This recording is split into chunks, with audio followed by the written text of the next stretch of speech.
Good morning, everybody from Malibu, California, and good evening from the UK. I'm Frankie, and you are listening to, and you are seeing actually, Dating and Authenticity with Alex Orlando. And we have Alex here. Hi, Alex. Hi, how you doing? I'm doing really well, thank you. How are you? You know what? The UK does this thing like once a year when it suddenly gets really hot, and we spend the whole of the year moaning that it's too cold. Then we have the days where it's too hot, and then we spend the whole time wishing it was colder again. So I feel like there's an element of not really accepting the positive in anything. But just besides the fact that I'm probably hotter than I've been in a long time, all good, all good. Okay. Wow. Okay.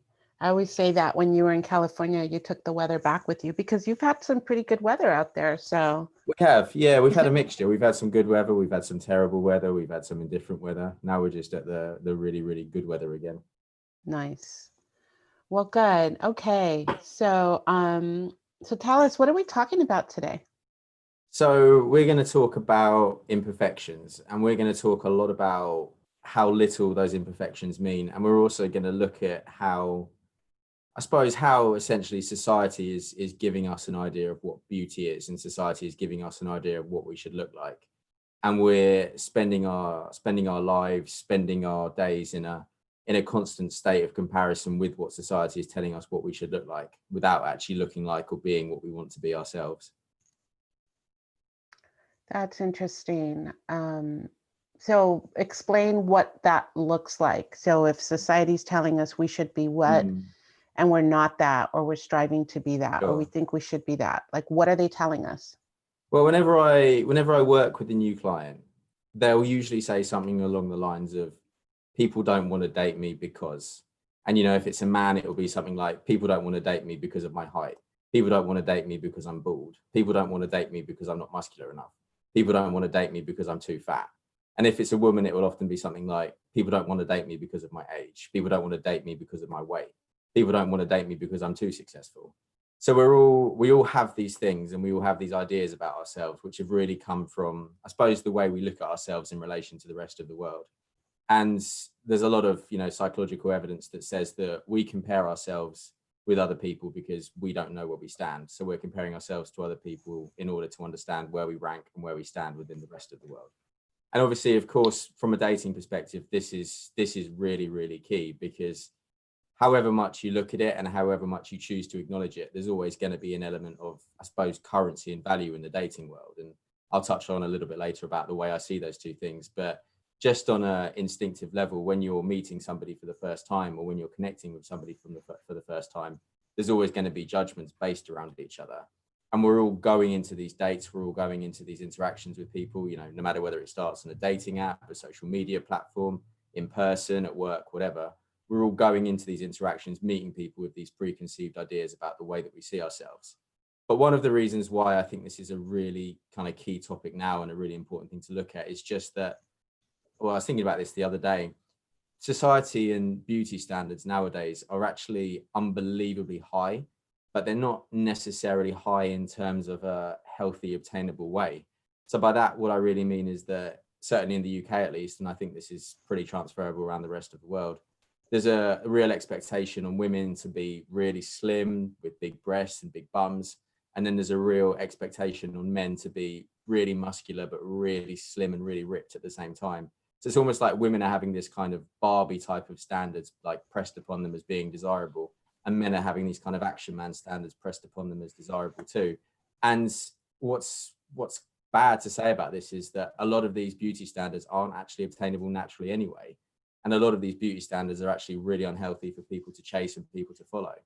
And when I was doing my research for this, I was doing a lot of prep around, I suppose, a lot of prep around the procedures and the lengths that people are prepared to in order to get to those standards. So let me just get my notepad out, and I'll read a couple of facts that I found out. So Okay. looking at it from the perspective of what men are doing in order to look good, I found a article from the BBC website, which actually goes back to 2018. And I tried to find a later one because I suspect, looking at this, the cases are actually going to rise.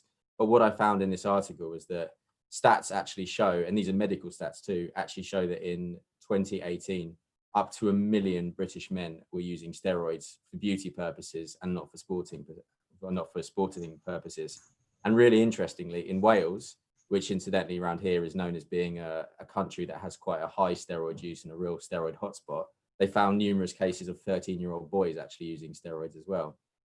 And interestingly as well, and this really shows the length that men are going to be beautiful, there's a significant rise in men using the drug melanotan. Now, melanotan is actually an injectable drug that you inject within yourself, obviously. And the reason you do that is to increase the pigment in your skin so your tan looks darker. So you're talking a really, really dangerous thing to be putting in you just for the sake of having a tan. And when we're talking about this, we're not talking about a small group of men. We're talking about something that's actually beginning to spread more and more and more. And if you're talking about 13-year-old boys using steroids, you're looking at essentially what's going to be the next generation of men that are going to be coming through. And they're coming through with these really, really high pressure standards, thinking and being told that they should look a certain way. So that's damaging in itself. That's a really, really damaging narrative just on a social level, not even a dating level too. And then I looked for similar stats to look at what women are feeling the pressure to do as well. And I found a study from SaveFace website. So SaveFace is a website that people use in order to find reputable people that can do these non-surgical cosmetic procedures. And what I found was a study done on 51,000 people. And in that study, these are quite interesting stats as well. In that study, 59% of responders said that they viewed non-surgical cosmetic procedures, so these are things like lip filler, things like Botox, as comparable to just getting a haircut. And then 68% of the 51,000 people asked said they knew someone who had had one of these cosmetic procedures. And then 66% of these said they would like to change their facial features as well themselves. The really interesting thing about this study, the age group that this was done on is 13 to 24. So what that really tells you, again, similar to the steroids in the young men, there's a generation of people that are going to be growing up with these really, really high pressure standards on themselves. And part of me is actually slightly worried by that. As someone that's had my own body image issues, as someone that's seen body image issues pan out around them amongst other people, it's really quite harrowing to see that things are getting quite as strong and quite as notable as that. Mm. So more than half. It's really sad. I mean, um, I'm wondering. That was always there for women, and to a certain degree for men. And I'm wondering with social media and all these influencers with filters and all the things that they can do to project a certain image. That's what this age group 13 to 24, that's what we used to have growing up as our television. That's their television now. They don't even watch television. So they're being influenced. I mean, those are literally influencers, and they're not influencing in a healthy way.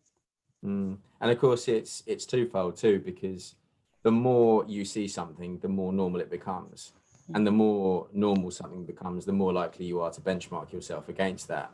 And unfortunately, the human mind is constantly in a state of comparison, and the human mind is constantly looking to find out what normal means to it. So if the people that you follow on a social media account, the people that you see on television, the people that you see in magazines, or the celebrities that you Google the most or whatever, look a certain way, the more you see that, and the more you see people that follow that certain type or that certain type of look, the more you're beginning to compare yourself to that. And what happens in that process is twofold. First thing is, I've spoken about it a lot, but the idea of identity, our identity is who we see ourselves, our identity is how we perceive ourselves in the rest of the world. It just gets challenged more and more because our standards that we're up against are so high. So we're looking at these people and we're constantly beating ourselves up and saying, I'm nothing because I don't look like that. I'm not attractive because I don't look like that. And we're taking that away with us. And then the other thing that we're doing too links really heavily back to something that I've also discussed, which is objectification theory. And objectification theory really means that, well, this is something that women have experienced a lot, but now, as you said, just then men are beginning to experience it too. We go around feeling objectified, feeling judged for the way that we look. We begin to associate our value more and more based on how we look.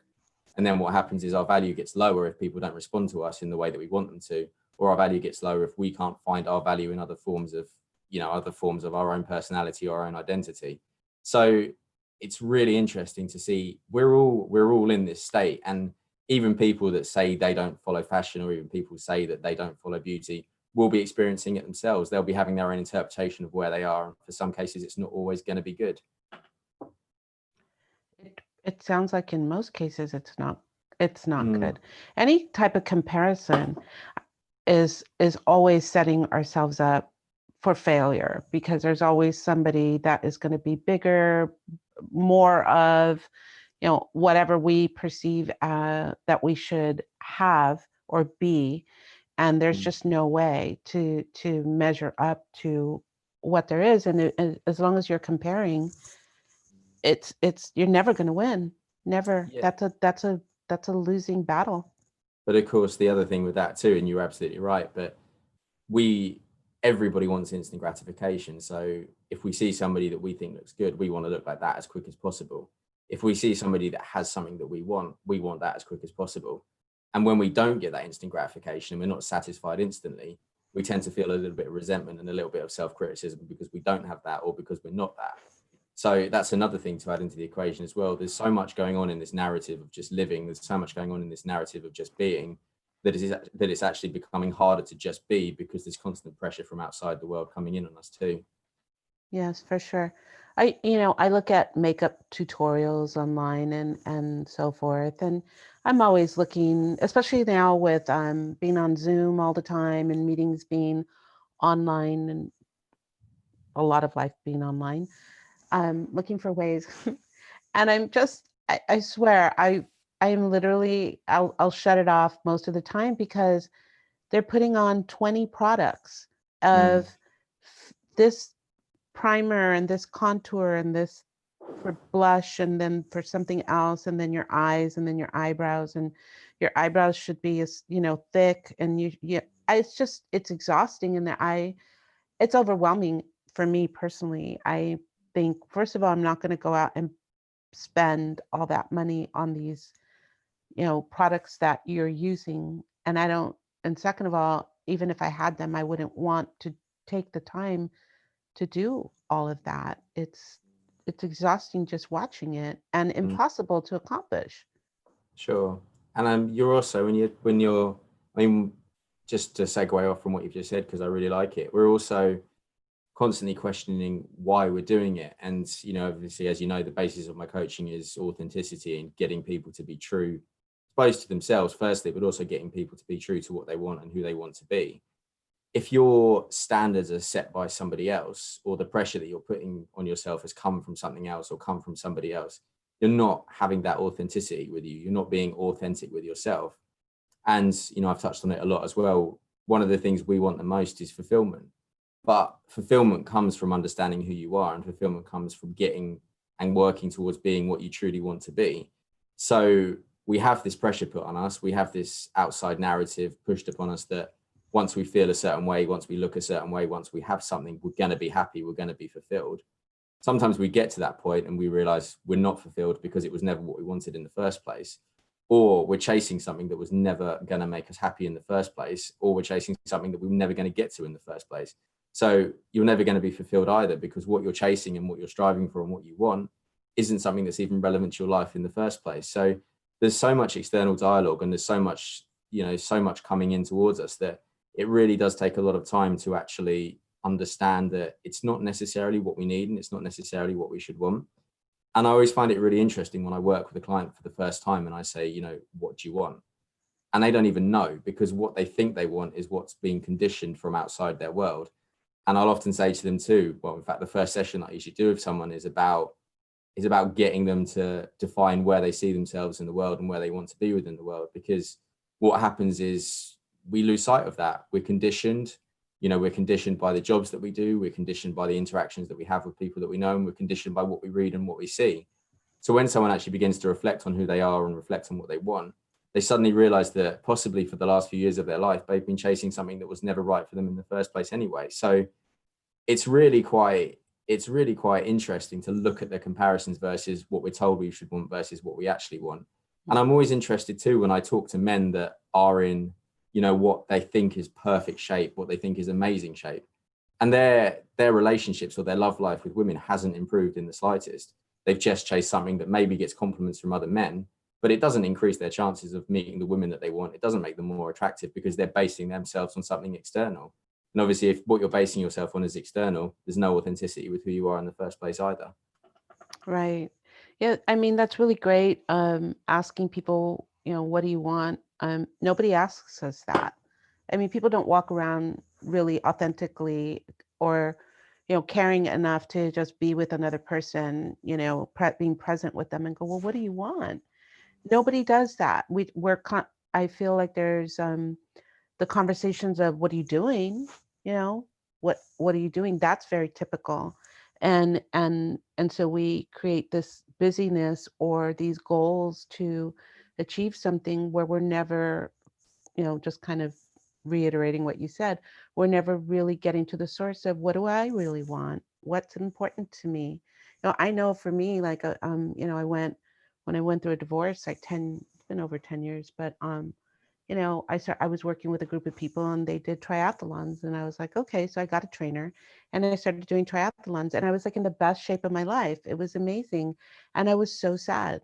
It didn't help me. I mean, it did, obviously, because I had a thing to be involved with a group of people, and my fitness was great and the endorphins were awesome, but it wasn't at the source of what was really going on with me at the time. Mm. So um Of course. yeah, so I mean, and starting. that goes back to what people always say about you become the average of the people that you spend the most amount of time with.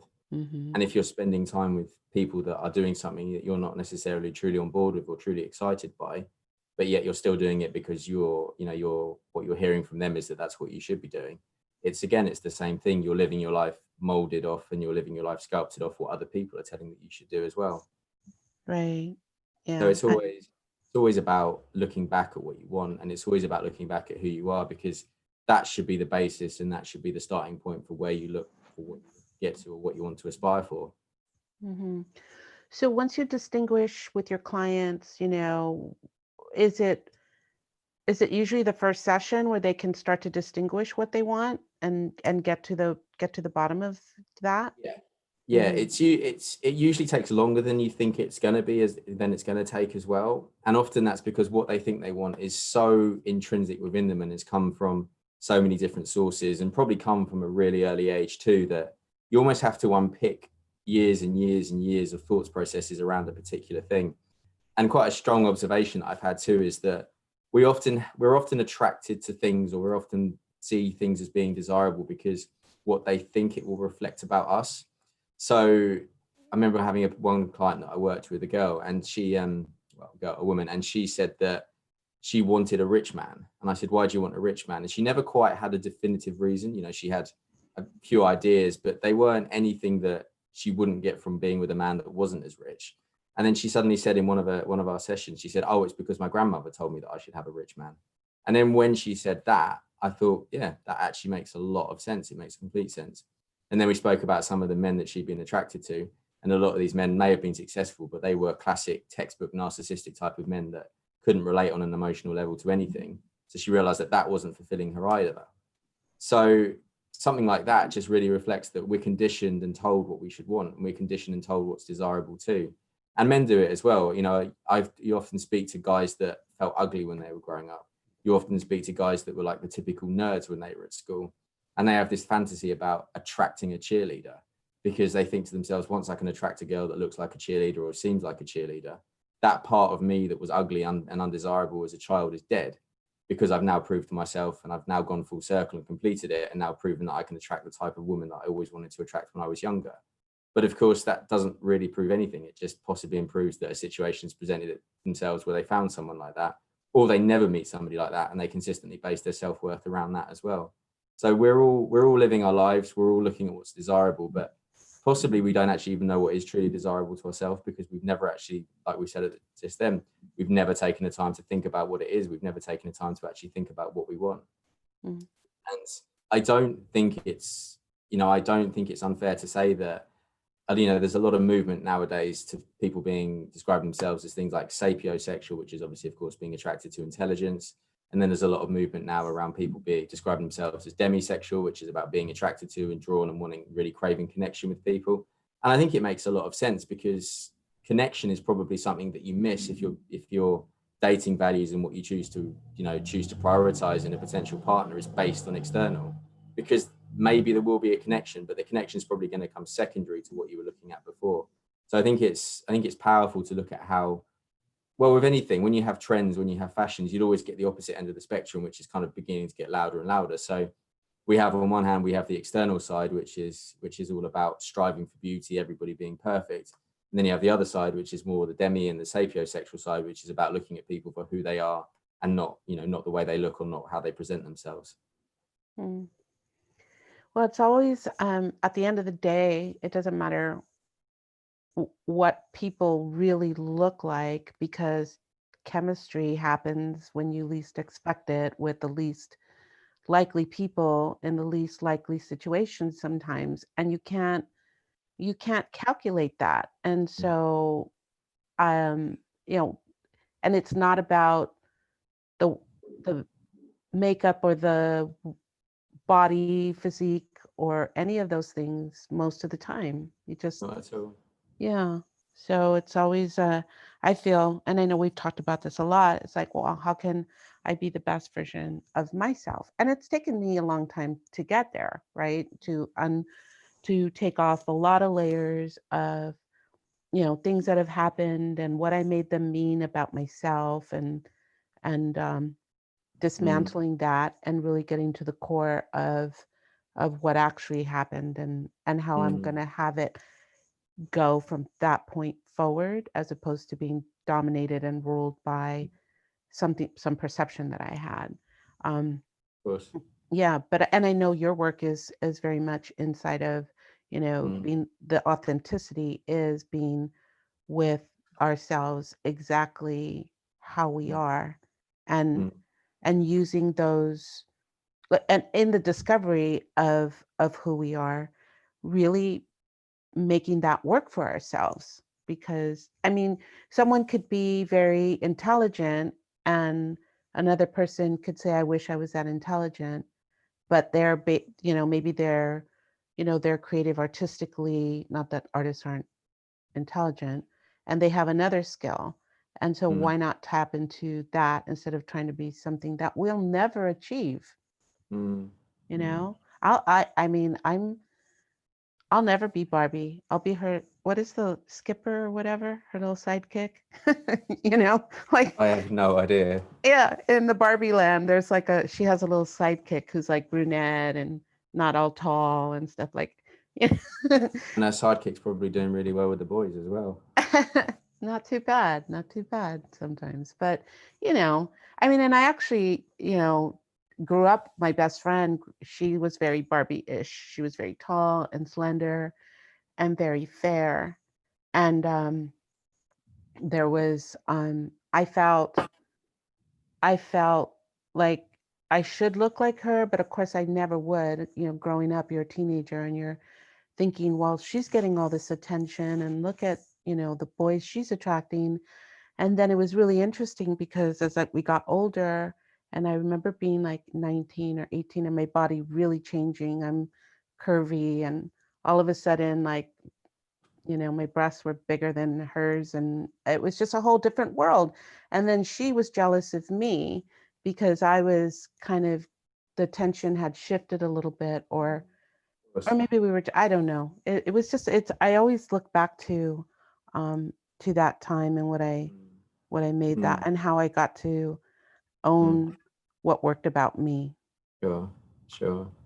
No, and that's I can certainly see that. And what's a really interesting observation to make about that too is that I see it a lot with men, more of a male trait, but I think women do it too. A lot of people tend to go from what I think of as quite crippling levels of quite low level, crippling levels of self confidence and self worth, and then fluctuate between that and really extreme high levels of almost like narcissistic type confidence.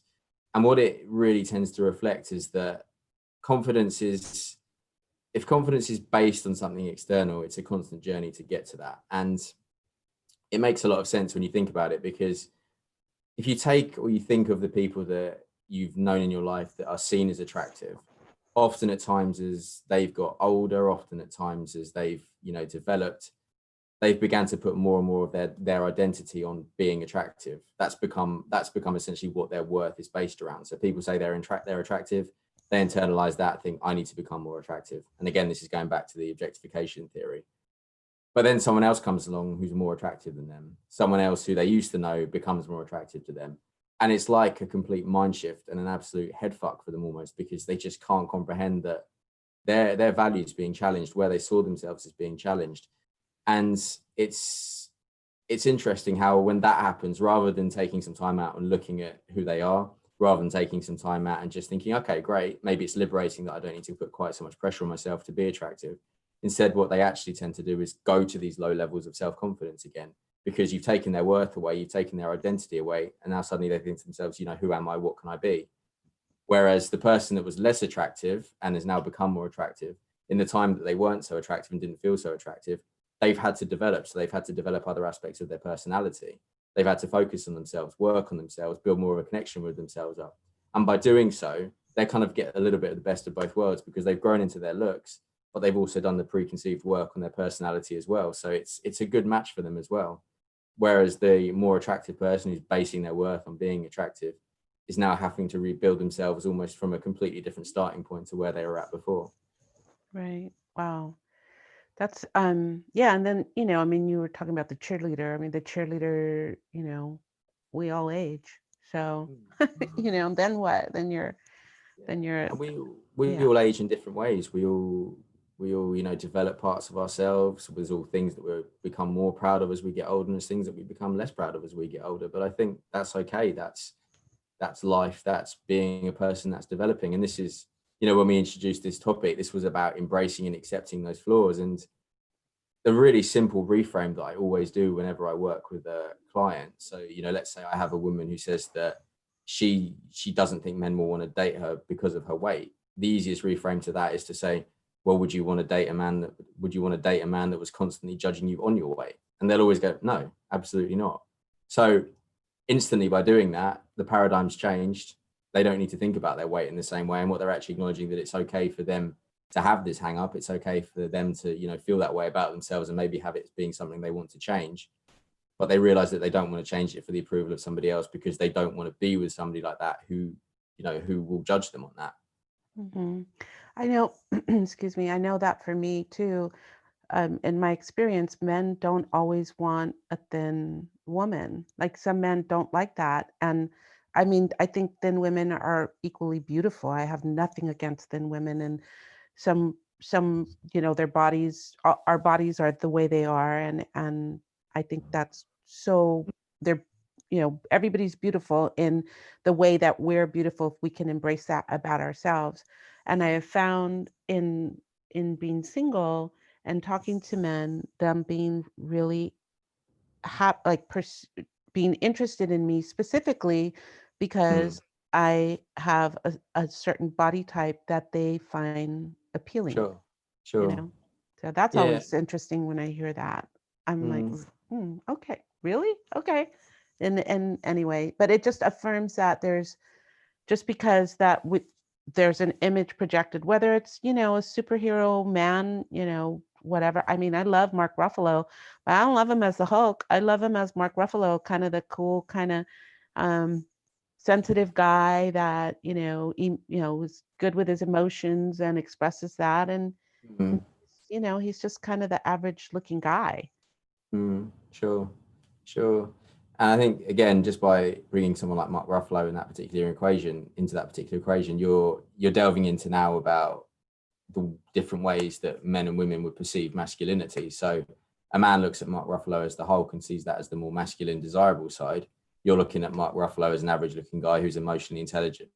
And that's what Yes. you're seeing as the more attractive thing to it too. So even when we're trying to predict what other people find attractive, we're not even ever going to be able to understand that either. Right. Yeah. Now it's so true. So, and in our conversations,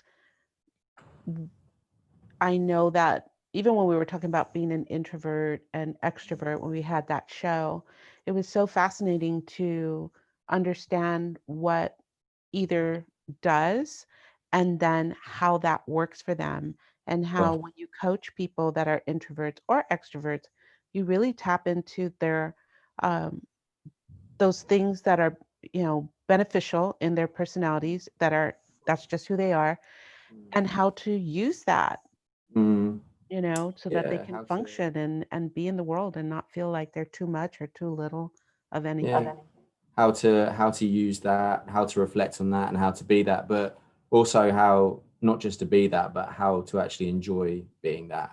And Hmm. that's a big differentiation. That's a big difference. Enjoying being something is very different to just being something and just being. And I mean, I'm not a fan of personal profiling, and I'm not a fan of people saying I'm an introvert, this is the way I am, or I'm an extrovert, and this is the way I am. But what I am a fan of is people understanding themselves. And one of my goals that I have with every client that I work with, again, it's going to link more to men because men tend to need this, but women also need it too. But is really getting them to a level of almost like heightened self-reflection, so they understand all aspects of their personality. They understand what they like about themselves, what they don't like about themselves. They understand what their biggest strengths are, what their biggest weaknesses are. And once they're getting to that point and they're beginning to realize that, it actually becomes quite noteworthy for them how small what their perceived imperfections were. Sorry, it actually becomes quite noteworthy to them just how insignificant their perceived imperfections actually are for them. And it's because they've got the heightened self-awareness. It's because they're more attached and more in tune with who, the broader, more holistic aspects of their personality, that something like their height or their weight or their hair color or whatever like that, it seems much less significant than it did before, because it's being compared to a much greater level of self-awareness and a much greater level of self-development. Yeah, for sure. Um, and also culture, right? Like different cultures have different perceptions of beauty as well. And so, and then that's a whole other conversation of what you should look like, I mean, I grew up in a, Mexican, and my mother and my aunts, they were very glamorous, and they always got dressed up and they always did their hair and their makeup like all the time. And I just liked being in jeans and a t-shirt, and Mm, they I got a lot of flack for that. I mean, obviously I, went out in the world and I can mm, glam up when I need to, but I'm most comfortable how I am. And it's taken a while to just be just this is my preference. And so culture has a lot to do with what we think we should look like and how we should behave even. mm. And I just love the authenticity um, underline of your work, where we actually get to reflect and self-reflect and go, well, wait a minute, what matters to me? And then be able to get into that and discover that and shed layers that are not our layers to walk around with. Well, I mean, when we're criticized, when we're judged, when people cast an opinion on us, it's always important to remember that that opinion, that judgment, that bit of criticism comes purely as a reflection of the way that person sees the world, and not as a reflection of the way that we see the world, or not as a reflection as we actually are. So, I'll give a personal example that's actually very trivial in relation to a lot of other things that we're judged on. But we're going back now to the Christmas of 2018, just before we went into 2019, and this was at a point when I was midway through growing my hair, so it was still pretty long. It wasn't quite as long as it was now, but it was still pretty long. And I just was, I'd left the office. I was walking to the train to make my way home, and I walked past a guy that was maybe 5 or 6 years older than me. Not a particularly rough-looking guy. Looked fairly well put together, fairly posh, fairly well spoken. And as I was walking past him, he turned around and he looked at me and he went faggot, and then carried on walking. And you know, to make I mean, I'm not even talking about the use of that word in that context, because quite frankly, to use that as an insult in 2018, 2019, 2020, whenever, is just beyond ridiculous, just completely ridiculous to even use that as an insult. But to have that strong an opinion on a guy just because he had longer hair, or to have that strong a judgment on somebody just because they have that, because they have longer hair, is crazy. It's absolutely crazy. And, you can cite plenty of guys that have long hair that look great with long hair, and you can cite plenty of guys with short hair that have short hair and look great with short hair. But the point is, in that particular moment, he'd looked at me, he'd seen something at me that he didn't like, and he felt the need to pass such a strong, negative, aggressive judgment about it as well. Wow. That's a I have all kinds of theories going off in my head, but Oh I yeah, won't absolutely, absolutely. I won't get into it. But And it's wow. interesting to think about it from my perspective then too, because that was before I'd done a lot of personal development work, and that was before I'd really, I suppose, grown the confidence that I have now in terms of owning my identity, owning my personality, owning who I am. And I remember going home and being like, oh, I should cut my hair now. I was Oh, like, yeah, this guy didn't like it. Let's cut it off. He's probably right. He's probably right. Maybe it does look shit. Maybe I shouldn't want to look like that. But when you look back at that and you just think that's such a ridiculous thought process for me to even have, because we're talking about somebody with such a limited belief and such a small experience of the world, that he makes that connection that any man who looks the way I did at that particular time is something to, throw a derogatory term at. So it's wow. just, it's so silly. But, I'm sure we're all going through life being judged. We're all going through life feeling judgments. And of course, if we're going on a date with somebody, we're being judged. We may not necessarily want to highlight the fact, but deep down, we subconsciously know we're being judged. If we're going on a date with someone who we've met off a dating app, we know that that person's judging us on whether we look like our pictures. If we're going on a date with somebody that we know through a friend of a friend, we're being judged on whether we're the way that that friend described us to them. So it's everywhere. It's absolutely everywhere. And we've all got preconceived ideas as to what certain physical characteristics represent, or we've all got preconceived ideas as what certain physical attributes may represent. For women always desire a tall man, but when you actually ask them why, it tends to be they associate height with masculinity. But you can find plenty of guys that are short that are more masculine than plenty of taller guys. And a characteristic such as height has absolutely nothing to do with sense of humor, fun, integrity, emotional intelligence, the type of characteristics that actually do build a relationship and actually build a fulfilling relationship too. So the judgments are really strong, and this is why this is a powerful topic, because once you understand that these judgments aren't ones that you should put on yourself, if you know that you're working on being the best version of yourself, if you know that you're enjoying being you, then why do the judgments from the outside, and why do these judgments of people with limited experience or limited beliefs about what they're seeing actually matter? Because they really, really don't.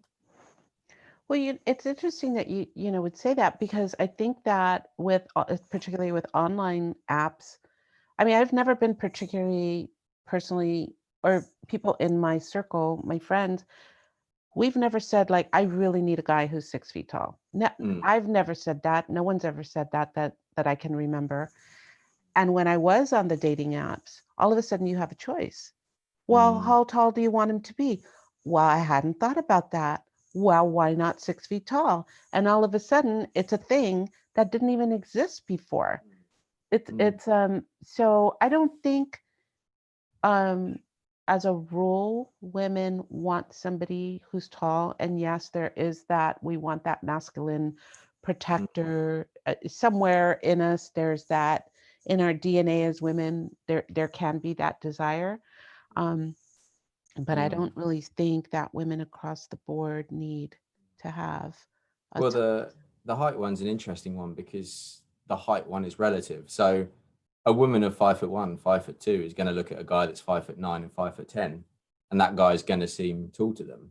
hello, I'm Whereas, raising my hand, yes. yeah, exactly. Whereas a woman of 5'7", 5'8" that likes to wear heels is going to look at a guy of 5'9", 5'10" and think he's quite short, because she'll be taller than when she wears her heels. And the thing to link in with your point about using the dating sites is that the dating sites created what we refer to as a paradox of choice. And what that essentially means is that, in theory, the more choice we have, the easier it should be to find what we want. But because there's more choice, because there's more things that are easily accessible that we can decide between, it actually becomes harder to make that choice. So what we do is we come up with a short set of characteristics that we base that choice around, just as a means of minimalizing that process. And obviously, of course, online dating and dating sites massively favor women, just because of the ratio of men to women. So women have to be more selective. Women have to find certain ways in order to whittle down the numbers and whittle down the choice for themselves. So often, instinctively, height will be one of the first ones that they will go to, because it's actually a quantifiable measure. It doesn't, again, it's like we say, it doesn't necessarily mean it's actually important. It's just what, I want a tall, dark, handsome man, or I want a strong, tall, Viking looking man, or whatever. you know, these are all preconceived stereotypes that we're told are attractive. So automatically, if we're faced with a situation where we can choose what we want, we're probably going to lean into what we think we should want, or we're probably going to lean into what we're told we should want. Right. You know, this would never happen, and it absolutely should never happen, because it would be slightly, you know, just not right. But if it was the other way around, and men had that luxury of being as selective on dating sites, and they could choose, say, you know, like a preferred breast size or something like that, they'll use that as a means of choosing what they want to, just because it's a means of filtering down the numbers. Even though, just as the two things, height and breast size, have absolutely no relevance on the quality of that person, you know, what you know, a date would be like with that person, what a relationship would be like with that person. And I think you could probably argue too, they will have very little bearing on actually how attractive that person is when you're with that person, because attraction goes way more than way more than you know, than just being based on looks, or just being based on a small physical characteristic. So it just reinforces further and further that our identity and these imperfections that we tell ourselves that we have mean less than we actually realize they do. They mean a lot less than we actually realize that they do. Right. So, so a woman goes out and gets her breasts, augmented and, bigger, and it doesn't even matter. Like, it just, I don't Yeah, know. it does. Yeah, so a woman does that, it doesn't even matter, and she objectifies herself and decides that her value is associated with that. And of course, Right. now she's unhappy because her breast will never be big enough in her eyes, because she'll see someone with bigger, or she'll meet that one guy in 100 who's on a date and says that breast size is one of the most important things to him. Right. Or that, she doesn't like large breasts anyway, or Mm, she'll run into somebody who has mm, the most amazing natural large breasts exactly. and then like want to go jump off a bridge or something. Mm, So it's mm, it's again back to being external, and nothing mm, is out there for, like, mm. the answers aren't out there, the answers are over here with Yeah, us. of course. And And it, it's go back to ahead, instant gratification. You know, please. you decide you don't like something about yourself, rather than doing the internal work and processing and understanding why you don't like that internal thing about yourself, or why that internal thing, or understanding why that thing matters to you and why that thing is beating you down so much. You try and fix it with an external, because it gives you that quicker gratification. So Mm, my breasts aren't bigger, let's make them bigger. You know, or for guys, it's I'm not muscular enough, or I'm too fat, let's change my body. And mhm, of course, obviously, you know, like I say, I am, when I talk about, you know, these cosmetic procedures and people wanting to look a certain way, in no way, shape, or form am I anti that, because I think, you know, the way you look is free choice. It's your body. You should completely choose that.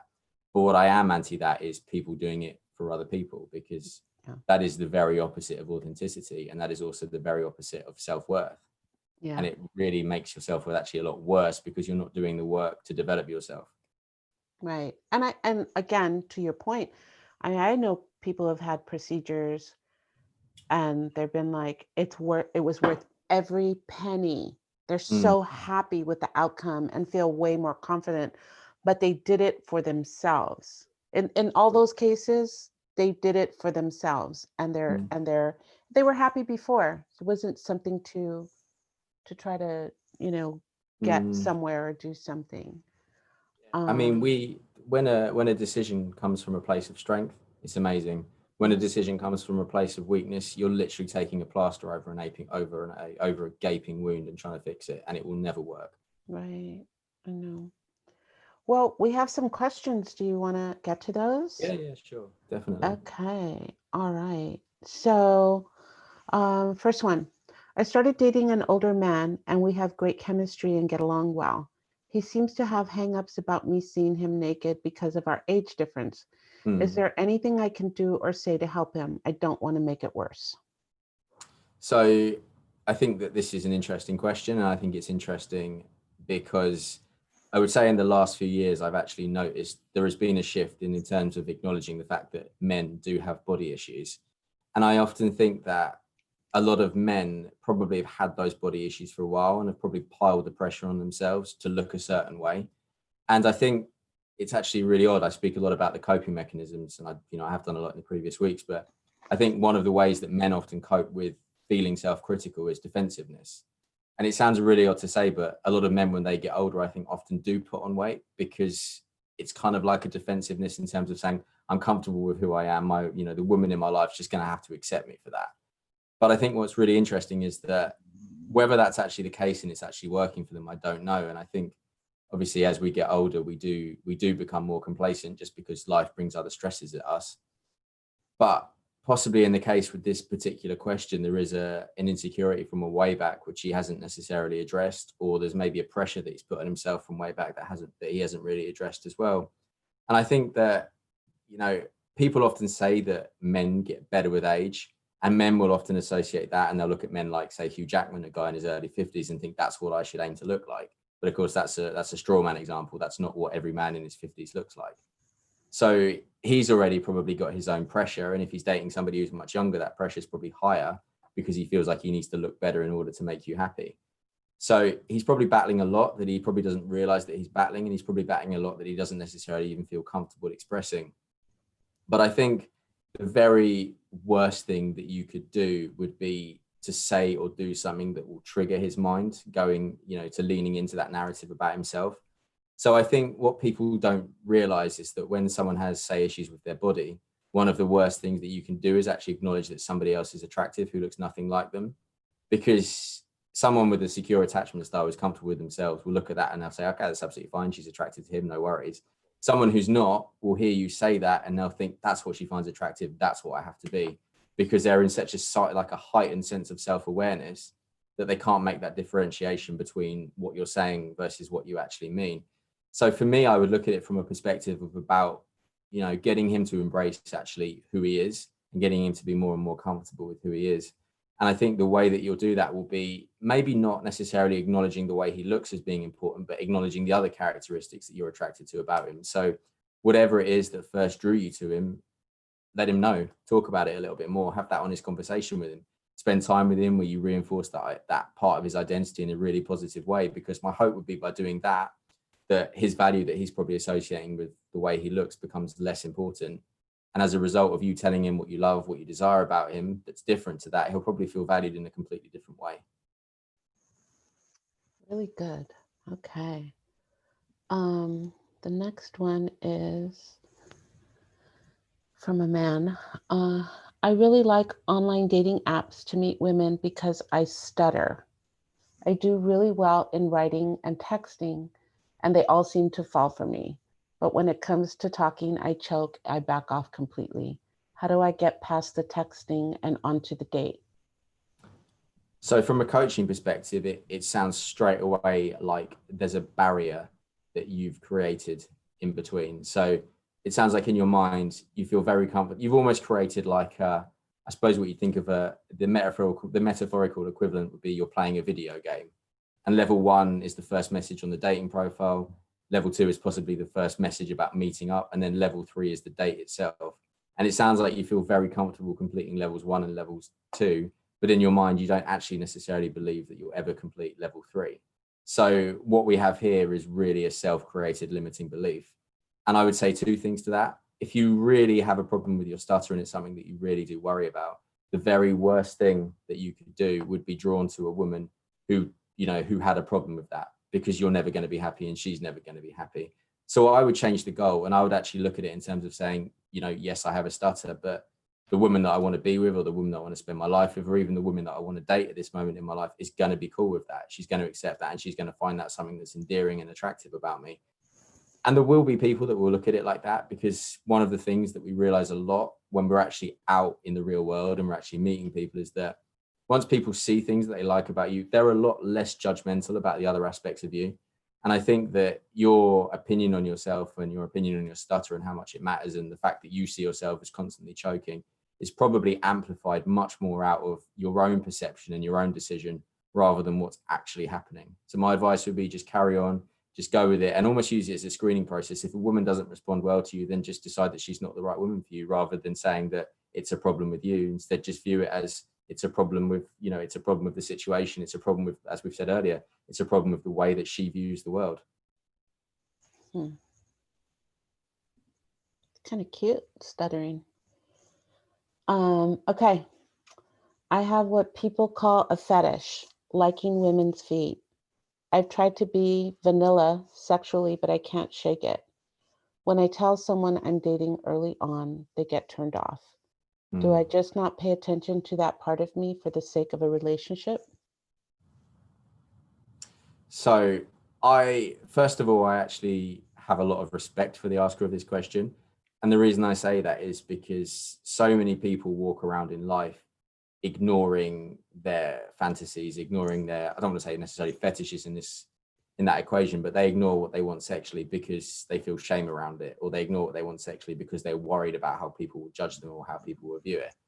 And obviously, if in certain cases you may need to do that because your fetish may be way out or too way out for the majority of people. But the way I would look at this question would be, if you're dating somebody that liked different kind of music with you, you know, say your favorite band was Metallica and her favorite singer was Beyonce, you wouldn't necessarily try and get her into Metallica by playing 4 Metallica albums to her the first time you met. But what you may do, say, gradually, is just introduce it a little bit more. And what I would also say too is men, I don't think men actually understand what it's like for a woman to be sexually empowered when they're with somebody. So if you're viewing your fetish as something that you feel shame around, or you're viewing your fetish as a problem within you, a woman with you will never feel sexually empowered because you're not sexually empowered yourself. So I would look at it in terms of really try and connect with that woman sexually, or, you know, when you're with a woman, really try and connect with them sexually, because you'll probably find either that they'll be more open to it than you are, or you'll probably find that it doesn't necessarily matter as much as you think it is.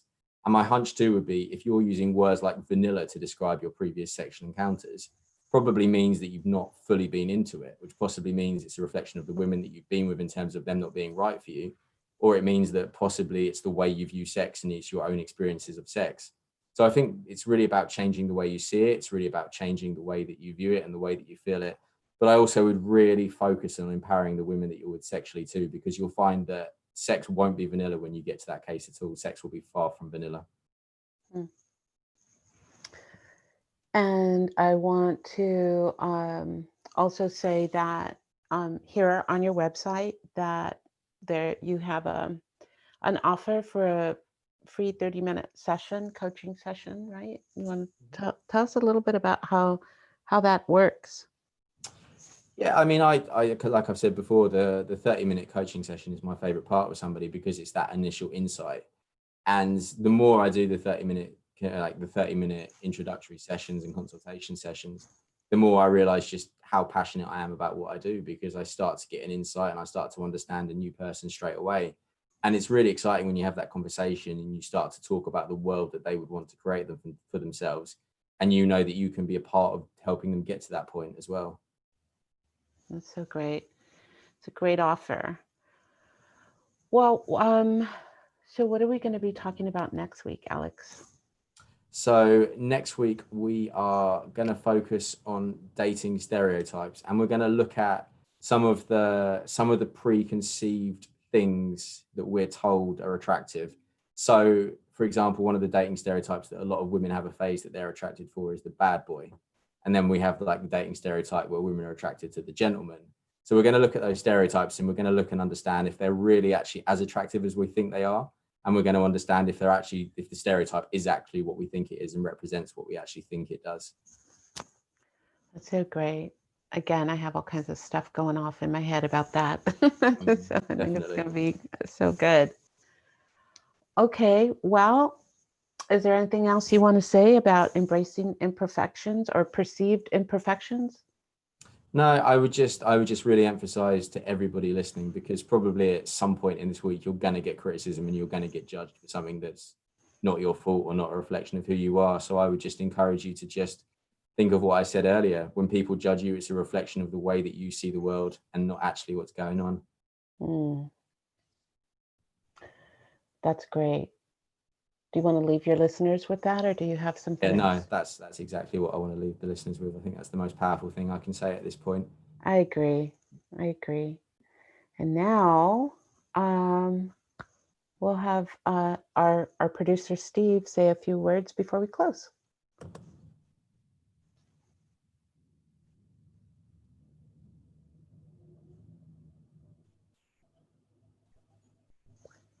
Steve?